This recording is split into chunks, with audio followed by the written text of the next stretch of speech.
بسم اللہ الرحمن الرحیم. السلام علیکم students of class 8. I am your teacher miss Hina. امید کرتی ہوں کہ آپ خیریت سے ہوں گے اور اپنے گھروں میں محفوظ ہوں گے اور اپنے ٹیسٹ بہت اچھے سے کر رہے ہوں گے. بیٹے جیسا کہ آپ کو پتہ ہے کہ کووڈ کی تھرڈ ویو کی وجہ سے تعلیمی اداروں کو بند کر دیا گیا ہے، لیکن یونیورسل ہائی اسکول نے پہلے کی طرح اب بھی آپ کا تعلیمی سلسلہ جاری رکھنے کے لیے آن لائن کلاسز کا انتظام کیا ہے. اس سلسلے میں آپ کا ایس ایس ٹی کا لیکچر نمبر 5 ہے. لیکچر نمبر 4 میں ہم نے اپنے چیپٹر نمبر 1 کے فرسٹ 8 کوشچنس تک کور کر لیا تھا. ہم نے لیکچر نمبر 4 میں کوشچن نمبر 7 اور 8 پڑھا تھا. آج لیکچر نمبر 5 میں ہم کوشچن نمبر 9 اور 10 پڑھیں گے اپنے لیسن نمبر 1 کا آئیڈیالوجیکل بیسس آف پاکستان. اب پہلے ان 2 سوالوں کو میں ریڈ کروں گی، پھر میں اس کو سمجھاؤں گی، ٹھیک ہے. کوشچن نمبر 9 ہے، what is the definition of ideology according to George brass. George Bras نے کیا ڈیفینیشن دی تھی آئیڈیالوجی کی؟ Definition of ideology according to the word of George Bras: any plan or program of common life based upon thinking and philosophy is called ideology. Question number 10 ہے write the names of the sources of ideology. Following are the sources of ideology: common religion, common political purpose, common educational objectives, common economic objectives, common culture objectives. ٹھیک ہے، اب ہم اس کو سمجھ لیتے ہیں. Question number 9 میں وہ ہمیں بہت سمپل سی بات ہے، وہ ہمیں ایک سمپل سا کوشچن یہ پوچھ رہے ہیں، what is the definition of ideology. Ideology کی ڈیفینیشن کیا ہے وہ ہم نے پہلے بھی پڑھی ہے، لیکن وہ اب ہم سے یہاں پہ پوچھ رہا ہے according to George brass. George Brass اس کے بارے میں کیا کہتا ہے؟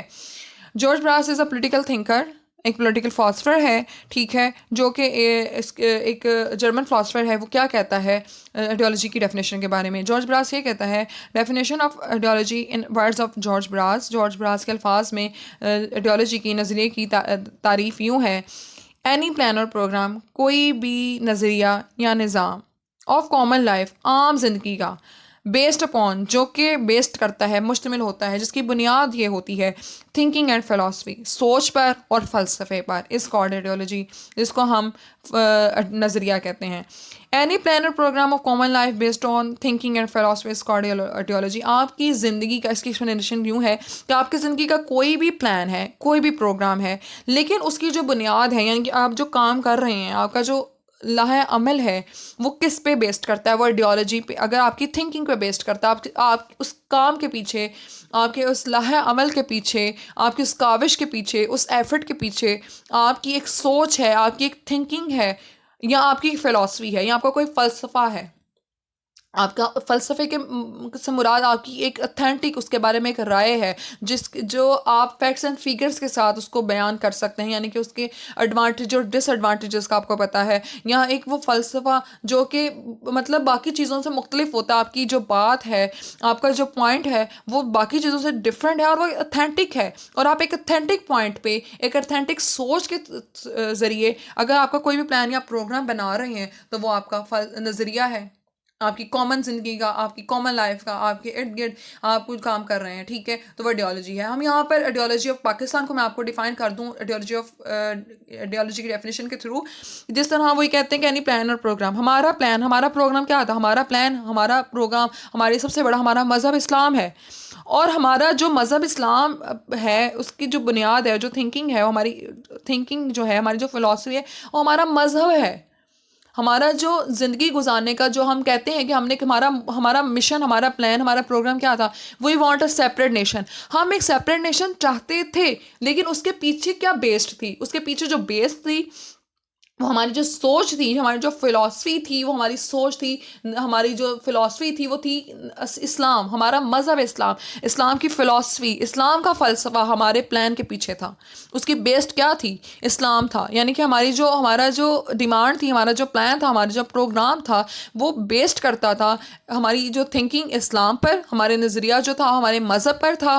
ہم اس مذہب کی بنیاد کو بنا کر ہم نے ایک نظریہ بنایا جو کہ نظریہ پاکستان کہلایا. سمجھ آ رہی ہے میری بات؟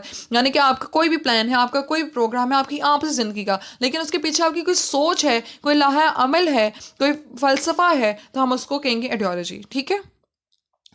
اس کے بعد وہ کہہ رہے ہیں کہ right the name of the sources of ideology. Ideology کے کیا سورسز ہیں؟ کوئی بھی نظریہ کن ذرائع کے ذریعے ایک نظریہ بنتا ہے؟ کامن ریلیجن، ٹھیک ہے.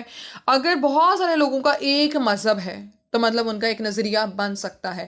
اگر جیسے آپ نے دیکھا کہ فلسطین میں ٹھیک ہے، اسرائیلی فوجیں جو ہے وہ حملہ کر رہی ہیں، وہاں پر مذہب کی جنگ ہے، مسلمانوں کے لیے اپنی مقدس مقامات کی امپورٹنس ہے، وہ کہتے ہیں کہ ہمارا ایک مذہب ہے، ہمارا ایک نظریہ ہے جس کی بنیاد پر جو یہ فلسطین ہے یہ ہمارا ملک ہے، جبکہ اسرائیل وہاں پر نجائز قبضہ کرنا چاہتا ہے، ایک الگ ڈیبیٹ ہے۔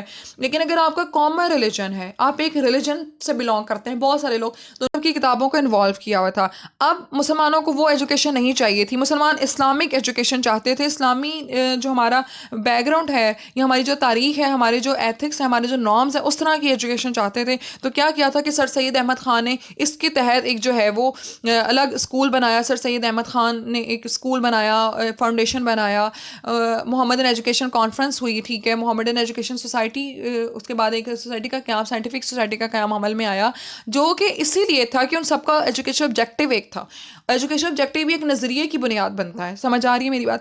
اکنامک آبجیکٹیو، اور اکنامک آبجیکٹیو یہ ہو سکتا ہے کہ جیسے ہم برصغیر میں ہم بات کریں ایسٹ انڈیا کمپنی کی، کہ جو برصغیر میں جب ایسٹ انڈیا کمپنی 1600 میں آئی تو اس کا مقصد ہم نے کوشچن نمبر 5 میں پڑھا کہ ٹریڈ تھا، انہوں نے تجارت کرنا وہ چاہتے تھے، لیکن تجارت کے پیچھے انہوں نے کیا کیا کہ برصغیر کے لوگوں رہنے والے لوگوں کو، ہندو اور مسلمان جو تھے ان کو اکنامکلی بہت ویک کر دیا تھا۔ اس وقت سب سے پہلی جو چیز تھی مسلمانوں کے لیے یا ہندوؤں کے لیے وہ یہ تھی کہ وہ ایسٹ انڈیا کمپنی سے، یعنی کہ برطانیہ کا جو راج ہے اس سے نجات حاصل کر سکیں، کیونکہ ان کی اکنامیکل کنڈیشن بہت ویک ہو رہی تھی۔ سب سے پہلے تو انہوں نے اس پر بات کی، انہوں نے سب سے پہلے یہ کیا جب ان کو یہ ریلائز ہوا کہ ہمیں کم سے کمتر کر رہے ہیں اور ہمارے ملک پر، ہمارے علاقے پر قبضہ کر رہے ہیں، تو انہوں نے ان کی اکنامیکلی ان کو بائیک آؤٹ کیا، یعنی کہ برطانیہ سے آئی چیزوں کو لینے سے انکار کر دیا اور تجارتی منڈیوں میں ان کی لین دین کو ختم کر دیا۔ یعنی کہ اگر ان کا اکنامیکل آبجیکٹیو ایک تھا تو اس نے ایک نظریے کو بنیاد بنائی جس کے ذریعے انہوں نے سب سے پہلے یہ سوچا کہ ہمیں انگریزوں سے آزادی حاصل کرنی ہے۔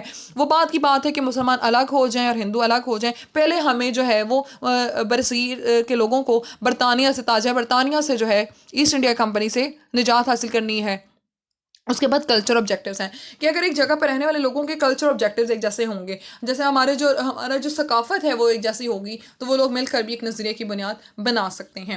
یہاں پر میں نے 2 سوال آپ کو پڑھائے ہیں اور ان کو کمپریہنسولی آپ کو ڈیفائن کر دیا ہے۔ آپ نے ان دونوں سوالوں کو اچھی طرح یاد کرنا ہے، اپنے رجسٹرز پر پریکٹس کرنا ہے۔ اگر آپ کو کوئی بات سمجھ نہیں، آپ کی کوئی بھی کوئریز ہیں، کوئی بھی پرابلم ہے، وہ آپ مجھ سے پوچھ لیجیے گا، ڈیفینیٹلی میں اس کو سالو کروں گی۔ لیکچر نمبر ہمارا جو 6 ہوگا، اس میں آپ کو اسی چیپٹر کی کوشچن نمبر 11 اور 12 پڑھاؤں گی۔ آپ لوگ اس کو اپنے رجسٹرز پر کر لیجیے گا، پھر بھی کوئی بات سمجھ آئے تو پوچھ لیجیے گا، اس امید کے ساتھ کہ آپ اپنا کام کر لیں گے۔ اللہ تعالیٰ آپ کو اپنے زمان میں رکھے۔ اللہ حافظ۔